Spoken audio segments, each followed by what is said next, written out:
Today, I want to talk to you about why nice people stay broke. Right now, the nicest person you know is probably one unexpected bill away from bankruptcy. Meanwhile, the people you think are ruthless, cold, or selfish are building generational wealth. Society lied to you. You were programmed to believe that being a good, nice person guarantees success. It doesn't. In the world of wealth creation, being a people pleaser is an economic death sentence. Today, I am pulling back the curtain on the dark psychology of money. We're going to break down exactly why nice people stay broke and the psychological frameworks millionaires use to quietly take control of the world. I am going to reveal the 4 psychological traps keeping you broke and exactly how to reverse them. Let's get into it. The first trap keeping you broke is what behavioral psychologists call the agreeableness tax.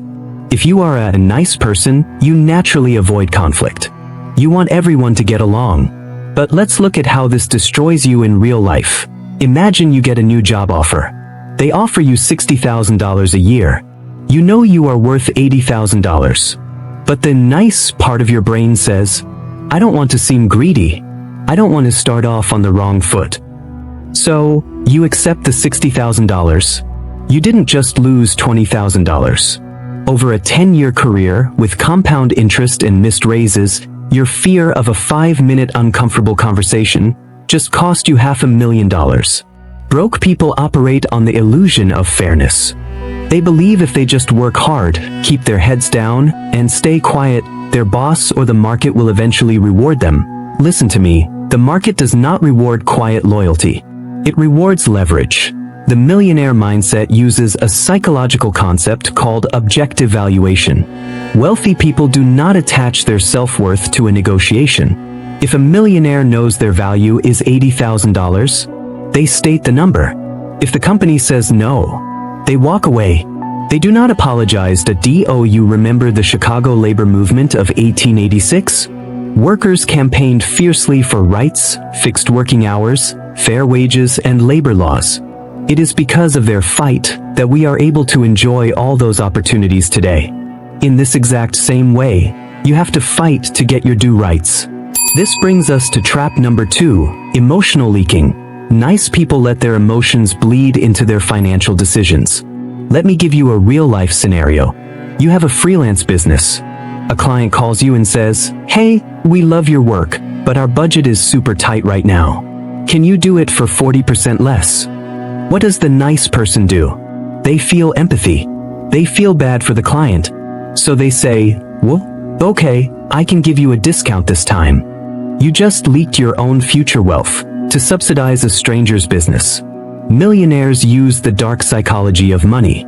And one of their favorite weapons is the awkward silence. When a client tells a wealthy person, "Your price is too high," the wealthy person does not panic. They do not drop their price. They say, "I understand budget is a concern. Let me know when you have the proper funding and we can begin." And then, they shut up. They let the silence sit in the room. Nice people hate silence. They rush to fill it with discounts and apologies. Millionaires force the other person to sit in discomfort. If you want to achieve financial freedom, you must train your nervous system to handle social friction. Never negotiate against yourself, just to break an awkward silence. Trap number 3 is the most dangerous, the savior complex. Because nice people have zero boundaries, they become the emotional dumping ground for everyone around them. Think about your own life. Are you the person who stays late at the office to fix a lazy coworker's mistake? Are you the one who spends 2 hours on a Sunday listening to a friend complain about a life they refuse to fix? You think you are being a good person. Financially speaking, you are committing time bankruptcy. Here is a brutal truth about wealth creation. You can lose $1 million and make it back tomorrow. You cannot make back yesterday. Time is the only non-renewable asset in the universe. If you study ultra-wealthy people, you will notice one common trait. They are highly inaccessible. You cannot just text them and get a reply in 30 seconds. You cannot pick their brain for 15 minutes over coffee. They have walls, filters, and gatekeepers. Nice people are too accessible. If anyone can access your time for free, your time has zero perceived market value. You need to become comfortable letting people fail. If it's your coworker's job, let them fail. If a friend constantly drains your energy, cut the call short. Hoard your time like it is literal gold, because the time you spend people-pleasing is the exact time you should be using to build your empire. Finally, trap number 4. The ultimate psychological shift. Nice people are obsessed with being liked. Millionaires are obsessed with being respected. That I want to make something very clear. I am not telling you to become a toxic, arrogant villain. There is a massive difference between being nice and being kind. Being kind is helping someone when you have the resources without expecting anything in return. Being nice is doing things you hate for people you don't even like because you are desperate for validation. Let me ask you a very serious question.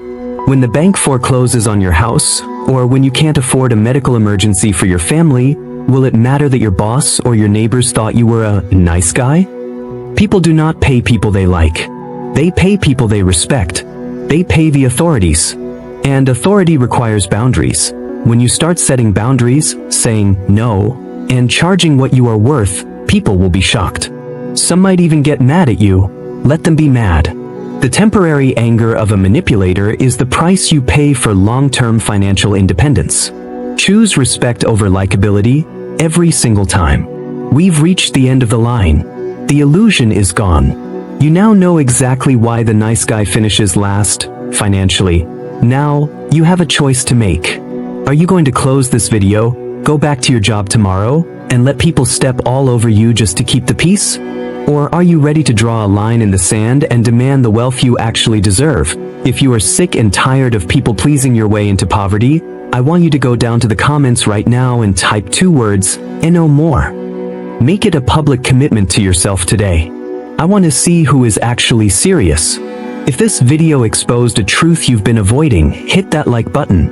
It tells the algorithm to push this reality check to another nice person who desperately needs to hear it. And if you want to keep upgrading your mindset, mastering the psychology of money, and actually building your net worth, hit subscribe and turn on the bell that we don't sugarcoat reality here. We build success. Stop apologizing for your ambition. I'll see you in the next one.